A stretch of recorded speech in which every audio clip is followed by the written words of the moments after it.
नमस्कार, मी स्नेहा कोगदे फॅमिलीमध्ये पुन्हा एकदा तुम्हा सर्वांचं खूप सारं स्वागत करते।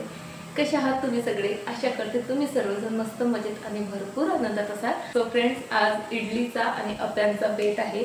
खूप दिवस झालेत, दिवस नाही म्हणता येईल, महिने झालेत मी इडली सांबार काहीही बनवलं नव्हतं, कारण तांदूळ नव्हते घरी। म्हणजे जे आपले डेलीचे यूजचे असतात ते होते, पण जे राशनचे तांदूळ असतात ते नव्हते। आणि माझं तरी आहे राशनचे तांदूळ असले तरच मी इडली अप्पे वगैरे बनवत असते, कारण इडली अप्प्यांना भरपूर तांदूळ लागतो आणि राशनचा आम्हाला मिळतो, म्हणजे गावी मिळतो, माझ्या आईला पण मिळतो। सो तिथनं येत असतो। सो खरंच जो डेली यूजचा तांदूळ आहे तो नाही मला यूज करावा असं वाटत, कारण तो भरपूर महाग असतो आणि हा काय म्हणजे कमी प्राईसमध्ये मिळून जातो। सो त्यामुळे मी किती दिवस झाले इडली आणि अप्पे वगैरे काही डोसे काहीच बनवलं नव्हतं। आणि दोन्हीही गोष्टी मला ॲट अ टाइम बनवावे लागतात। आरोहीचं असतं की तिला इडली पाहिजे, पिऊला इडली हवी असते, तिच्या पप्पांचं असतं अप्पे बनव, आणि बरेच दिवस झाले बनवले नाहीत। आणि प्रत्येकाच वेळेचं असतं बरं का, की असं नाही की आठवड्यात नाही एक दिवस इडली करते एक दिवस अप्पे करेल।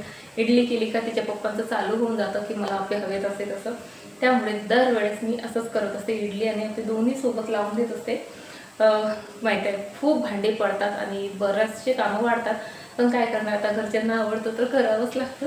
सो चला, भरपूर कामं आहेत आज मला। कामं म्हणजे ते बनवायचं टेन्शन वेगळं असतं, पण त्याचे भांडे इतके पडतात का विचारू नका काय, तुम्हाला सर्वांनाच माहीतच आहे त्या गोष्टी। चला आता पटपट कामाला लागते।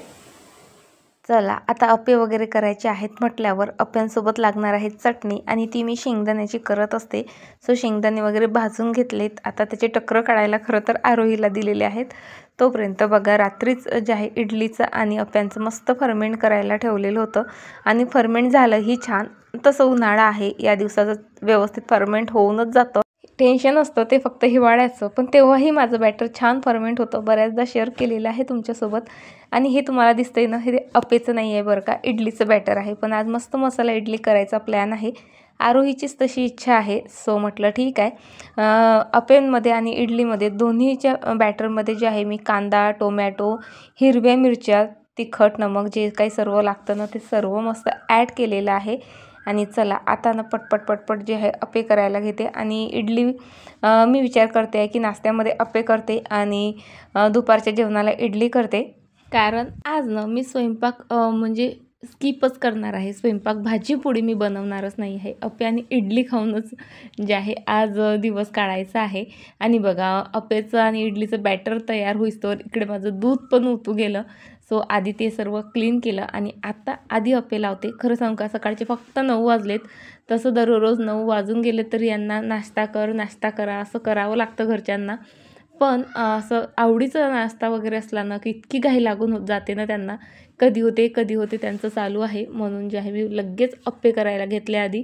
चटणी वगैरे कसं इझिली आणि पटकन बनून जातं, आणि अप्पे मात्र मी कमी फ्लेमवर जे आहे बनवत असते, त्यामुळे त्याला जरा वेळ लागतो, म्हणून आधी अप्पे बनवायला ठेवलेत। आणि आता जे आहे ते चटणी बनवते आहे। चटणी बनवण्यासाठी बघा, मी शेंगदाणे घेतल्या, 4-5 हिरव्या मिरच्या, लसूण, भरपूर कोथिंबीर घेतली, अद्रक घेतलं आणि त्यामध्ये एक निंबू पिळून घातलं आणि मस्त मिक्सरमधनं मीठ वगैरे टाकून पेस्ट करून घेतली। आणि त्यावर आता देणार आहे ही मस्त झणझणीत फोडणी। इतकी छान लागते ना ही चटणी, म्हणजे बनवायला फक्त 2 मिनटं लागतात, पण चवीला मात्र खूपच भन्नाट असते। आणि अप्प्यांसोबत आम्हाला अशीच चटणी खायला आवडते। बरेच जण शेंगदाण्याची भाजीसारखी चटणीही करून घेतात, पण आम्हाला अशी आवडते, सो मी अशीच बनवत असते। सर्वांना नाश्ता देऊन झाला माझा, आणि शेवटचं भांडं मी माझ्यासाठी लावलं, पण सोबत आरोहीचं चालू झालं, मम्मा 1-2 इडलीही बनवून दे। सो आता आरोहीसाठी इथे इडली पण लावते आहे मी। आणि आज मी मिक्स डाळीचे अप्पे बनवलेत। रव्याचेही अप्पे मी बऱ्याचदा बनवते, पण त्याची न्यूट्रिशन व्हॅल्यू नक्कीच या अप्प्यांपेक्षा कमी असते। मिक्स डाळीचे अप्पे चवीलाही खूप छान असतात, शिवाय पौष्टिकही खूप असतात। चला आता मी माझा नाश्ता एन्जॉय करते। काल रात्रीनं तूपही बनवलं होतं, सो भरपूर ताक तयार होत असते तूप बनवताना। सो काही ताकनं मी इथे प्लांट्सला पण देत असते, जसं कढीपत्त्याचं प्लांट असू देत, जर तुमच्याकडे निंबूचं प्लांट असेल, असे जे निंबूवर्गीय प्लांट वगैरे असतील किंवा कढीपत्ता असेल ना, त्या प्लांटची ग्रोथनं ताकामुळे खूप छान होते. आता माझं हे प्लांट कसं छोट्याशा एका दिसते तुम्हाला टबमध्ये लावून आहे. तो दिसतोय मोठा पण म्हणजे खालून खूप छोटा आहे तो, त्यामुळे तितकीशी पाहिजे तशी ग्रोथ नाही होत आहे. तरी आता मी विचार करते आहे येणाऱ्या पावसाळ्यात काय करेल, पेंटचे बकेट्स आहेत माझ्याकडे त्यामध्ये लावेल, म्हणजे कसं त्याची ग्रोथ छान होईल. तसंही कामापुरता कढीपत्ता मिळतो बरं का मला. चला आता मला बनवायचं आहे सांबार आणि त्यासाठी फक्त म्हणजे व्हेजिटेबल्स मी काहीच यूज करत नाही आहे. टोमॅटो आणि कांदा, कढीपत्ता वगैरे इतकंच जे आहे यूज करते आहे.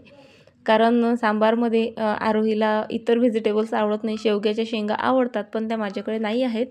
सो मस्त कांदा असा जाडसर चिरून घेतला, टोमॅटोही मस्त जाडसर चिरून घेतलेत. खूप इझी रेसिपी आहे, खूपदा शेअर केलेली आहे तुमच्यासोबत.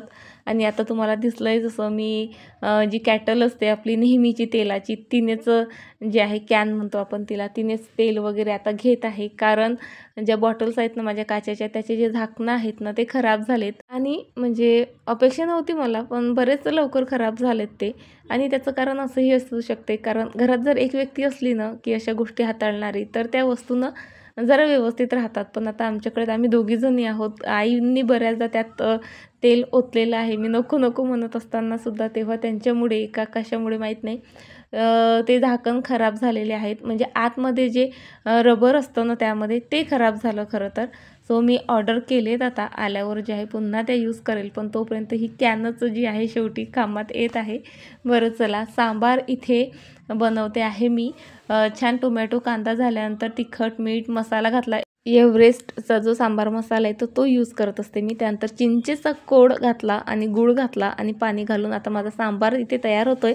तोपर्यंत बघा हे लायटर नवीन आहे आणि याला ना वरच्या साईडला आणि मध्ये जे आहे ना प्लास्टिकचं जे आहे तिथं काहीतरी आहे. आणि आधीचंही लायटर माझं 3 महिन्यात खराब झालं होतं. मी विचारच म्हणजे करत राहिले की कसं खराब झालं. त्या दुकानदाराला बोलले तर तो बोलला घेऊन या, देतो म्हणजे तुम्हाला चेंज करून. पण तोपर्यंत ते डस्टबिनमध्ये गेलं होतं. पण आता माझ्या लक्षात आलं ते लायटरने इथे मी बऱ्याचदा गॅसवर ठेवते आणि ते प्लास्टिक जे आहे ते आजूबाजूच्या गरमीमुळे वितळतं आणि त्यामुळे मग ते क्लिकच होत नाही. असं काहीतरी प्रॉब्लेम आहे. पण आत्ता माझ्या लक्षात आला, त्यामुळे आत्ता खराब होणार नाही. इडली आणि सांबार परफेक्ट बनला होता. मस्त एन्जॉय केला. त्यानंतर इतर सर्व कामं केली आणि आता ना फक्त 3:30 वाजलेले आहेत आणि आरोही पिहूचे फ्रेंड्स आले त्यांना बोलवायला. एरवी 3:30 म्हणजे कडक ऊन असतं, पण 3-4 दिवस झाले सतत मस्त आभाळ आभाळ आणि इतकं सुंदर वातावरण आहे. मस्त ऊन सावलीचा खेळ, सर्वीकडे शांत वातावरण आहे. त्यामुळे आता मुलं 3:30 वाजतासुद्धा खेळायला जात आहेत. मी त्यांना फक्त बाय करायला आली, तर माझंही मन इतकं रमलं ना इथे, कारण खूप सुंदर हवा चालू होती. आणि बाहेर बघा म्हणजे जसं जणू काही पावसाळा चालू आहे की काय असं सर्वीकडे मस्त वातावरण झालं होतं. वातावरणाचा आनंद घेतच होती. तर बघा मोबाईलच्या कॅमेऱ्यात बघितलं आणि माझ्या या नेम प्लेटवर माझं लक्ष गेलं आणि त्यावर इतकी धूळ साचलेली होती की काय याचं सांगू तुम्हाला. बघा ज्याला कामं करायची नसतात ना त्याच्यासमोर कितीही पसारा असू देत, कितीही कामं असू देत, पण त्याला काही कामं दिसतच नाहीत. पण ज्याला कामं करायची सवय असते किंवा सर्व स्वच्छ नीटनेटकं लागतं ना, त्याला छोट्यात छोटी धूळ, छोटं छोटं कामही दिसतं आणि ते काही म्हणजे केल्यावाचून राहत नाही. माझंही अगदी तसंच, जशी धूळ दिसली कापड घेऊन आली, मस्त क्लीन केली. आणि बघा माझी ही हँडमेड आहे खरं तर ही नेमप्लेट, पण किती छान दिसते, अगदी नव्यासारखी. मला दररोज चहा प्यायची तशी सवय नाही आहे, पण चहा प्यायची कारणं मात्र मी शोधत असते. जसं मस्त असं ढगाळ पावसाळी वातावरण झालं ना, तशी लगेच चहाची आठवण आली आणि मस्त कडक असा गूळ टाकून चहा केला. आणि पावसाळ्याचा म्हणजे 1-2 दिवसातून जो आहे माझा हाच रुटीन असतो. मस्त असं माझ्या गार्डनमध्ये बसून चहाचा आणि पावसाचा आनंद मी घेत असते. पण म्हणजे आता किती वेळ बसणार ना गार्डनमध्ये, कारण कामंही असतात. तो विचार केला गार्डनमध्येही बसायचं आहे आणि टाईमपासही करायला नको, म्हणून काहीतरी प्रोडक्टिव्ह करूयात. प्लांट्सला सर्व पाणी वगैरे देऊन झालेलं होतं, नाहीतर तेच मी करत बसले असते.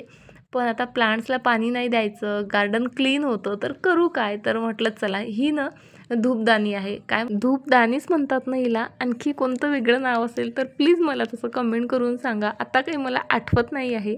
आणि बरीच अशी जी आहे जडकी मळकी झालेली होती पूर्ण. त्याचं आतून तर काळी काळीच होती, बाहेरही बरेच काळे डाग होते आणि तसंही दिसायलाही छान दिसतच नव्हती. म्हटलं चला हिचंच रुपडं जे आहे जरा चेंज करूयात.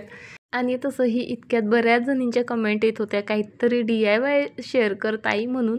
सो म्हटलं चला अशा कितीतरी वस्तू आपल्या घरात असतात, अगदी नॉर्मल असतात दिसायला, त्यात आपण थोडेफार चेंजेस करून ना त्या आणखी मस्त युजफुल आणि अट्रॅक्टिव्ह बनवू शकतो आणि त्या यूज करतानाही आपल्याला भरपूर त्यामुळे आनंदही मिळू शकतो. सो धूपदानीला छान क्लीन केल्यानंतर तिला ना रेड कलरचा ऑइल पेंट होता तो दिला, वरच्या साईडला येलो ऑइल पेंट दिला आणि 3-4 तास आता मला हिला सुकू द्यायचं आहे.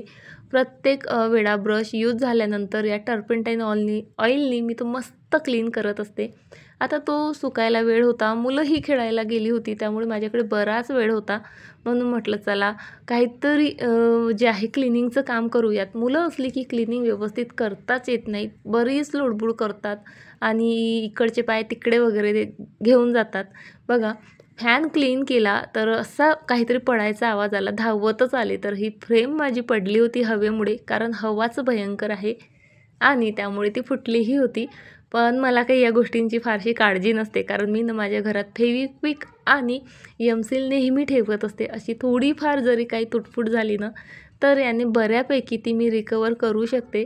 बघा या फ्रेमला ते एमसील काही उपयोगात आलं नाही, पण फेविक्विकच्या मदतीने ती फ्रेम अगदी पहिल्यासारखी चिपकवून घेतली मी आणि त्यानंतर पुन्हा लागली माझ्या कामाला.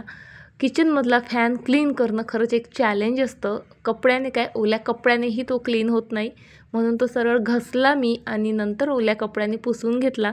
तोपर्यंत मुलंही आलेच होते, पण तरी म्हटलं चला आहे वेळ तर कामं आटपूनच घेऊयात.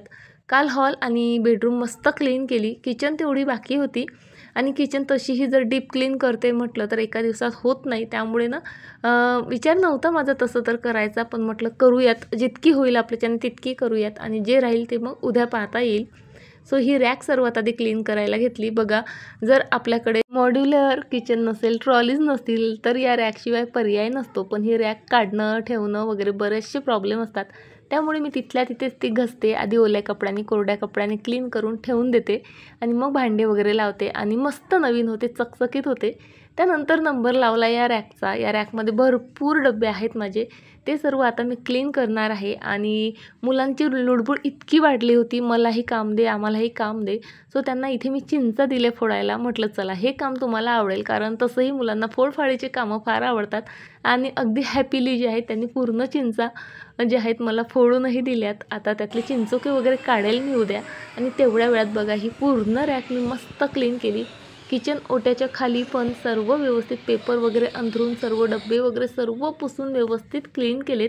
तुमच्यासोबत काही फारसं शेअर करत बसले नाही, कारण ना जर शेअर करायचं म्हटलं ना तर सतत कॅमेऱ्याचे अँगल चेंज करावे लागतात आणि ज्या गोष्टीला अर्धा तास लागायचा ना तिथे मग पाऊण तास 1 तास आरामात लागतो. त्यामुळे कारण मला आता तयार होऊन बाहेरही जायचं होतं, सो टाईम लिमिटेड होता म्हणून काहीच शूट केलं नाही. आणि बघा मस्त अशी तयार झालेली आहे. हा ड्रेस इतका सुंदर आहे की काय सांगू तुम्हाला. म्हणजे ड्रेस घातला ना मेकअप करायचीही गरज नाही, फक्त लिपस्टिक लावून मस्त मी तयार असते. आणि आता आलेली आहे मी फंक्शनमध्ये. आमच्या बिल्डिंगच्याच एका दीदीला मस्त क्यूट बेबी झाला आहे आणि तिचं आज बारसं होतं आणि नावही बघा काय मस्त ठेवलं आहे, रुद्राक्षी. आणि डेकोरेशनचं तर विचारूच नका, खूपच सुंदर होतं सर्व काही.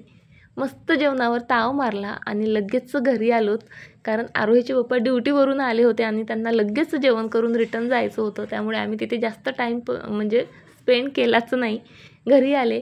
आता जी धूपदानी मी कलर केली होती त्यावर जरा डिटेलिंग करते म्हटलं तर व्हाईट कलरच माझा असा काही झालेला होता, घट्ट झालेला होता. सो आठवण आली आपल्याकडे आहे स्नेहा ॲक्रेलिक कलर आणि तू त्याचाही यूज करू शकते. सो मग काय लगेच ॲक्रेलिक कलर घेतला आणि डिटेलिंग करायला जी आहे सुरुवात केली. बघा ना आज मी किती सर्व कामं केली तरीसुद्धा मी माझ्या आवडीच्या कामासाठी वेळ हा काढलाच. जसं मी काल बोलले, उत्साह, आळस हे सर्व आपल्या मनाचे खेळ आहे. कधी कधी काहीच न करता म्हणजे कोणतंच काम न करता न दमताही काहीच आपण म्हणजे प्रोडक्टिव्ह करू शकत नाही किंवा करत नाही. आणि आज इतकं काही कामं केले, इतकी काही दमलेली आहे, तरी पण जे आहे मी माझ्या आवडीच्या कामांसाठी जे आहे वेळ काढलेलाच आहे. आणि खरं सांगू का, ही जी कामं आहेत ना माझी, पेंटिंग म्हणा, DIY वगैरे किंवा गार्डनिंग, इतकं रिलॅक्स करतात ना माझ्या बॉडीला किंवा माझ्या माइंडला. त्यामुळे ना म्हणजे मी तरी माझ्या ह्या आवडी जपते या धूपदानीवर मस्त डिटेलिंग केली. शेवटी तुमच्यासोबत शेअर करतेच, पण त्याआधी ना आणखीही बऱ्याचशा गोष्टी केल्यात. हे कुकरचे भांडे होते माझ्याकडे, यापासनं मला प्लांटर्स म्हणा किंवा फ्रूट बास्केट वगैरे जे आहे मी बनवणार आहे. सो तुमच्याकडे सुद्धा असे काही भंगारात तुम्ही टाकलेले असतील ना डबे वगैरे, तर शोधून ठेवा, आपण सोबत मिळून बनवू. करेलच मी 1-2 दिवसात तुमच्यासोबत शेअर. त्यानंतर हा LED बल्ब आणि बऱ्याचशा गोष्टी DIY शेअर करणार आहे या 1-2 दिवसात. पण चला त्याआधी ही धूपदाणी बघा, किती अगदीच नॉर्मल अशी होती आणि फक्त थोडेसे एफर्ट्स घेतले आणि बघा किती सुंदर दिसते आता. आणि आता पूजा करतानाही किती छान आणि फ्रेश वाटेल नाही का. बरं चला, आता या मस्त अशा DIY सोबत जे आहे आजचा व्हिडिओ मी इथेच संपवते. तुम्हाला व्हिडिओ कसा वाटला ते प्लीज मला कमेंट करून नक्की सांगा आणि ही धूपदाणी कशी दिसते तेही सांगा. पुन्हा भेटते तुम्हाला अशाच एका छान व्हिडिओसोबत. तोपर्यंत फ्रेंड्स, स्वतःची काळजी घ्या आणि हो, अजूनही चॅनलला सबस्क्राईब केलेलं नसेल, सबस्क्राईब करा, लाईक करा, शेअर करा. बाय, टाटा.